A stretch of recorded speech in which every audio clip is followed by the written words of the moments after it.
होशियार खबरदार हो जाए तैयार। पंजाब के बाद कराची शिकार। कोरंगी सनती एरिया से गधों की खालें बरामद। 200 बोरियों में 800 से जायद खालें तहवील में ली गयी।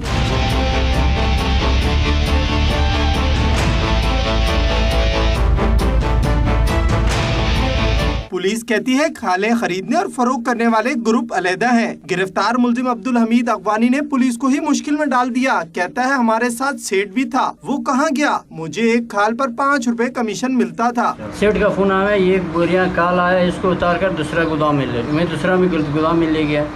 एक हफ्ता पहले कुछ पता नहीं लगा। मेरे उधर हालत है, रोज काल आते, ये अफगानिस्तान से आ रहे, रशियन से आ रहे, बकरी का, दुम्बे का, गोखे का, ये आ रहे। मैं ये वो क्या बोलते कमीशन एजेंट हूँ। आप कमीशन एजेंट? कितना कमीशन मिलता है? 5 रुपए पीस। मुलजिम ने बताया कि सेठ ने खाने दूसरे गोदाम में मुंतकिल करने का कहा था। हमें नहीं पता माल कहां से आया। फयाज यूनुस, 92 न्यूज़, कराची।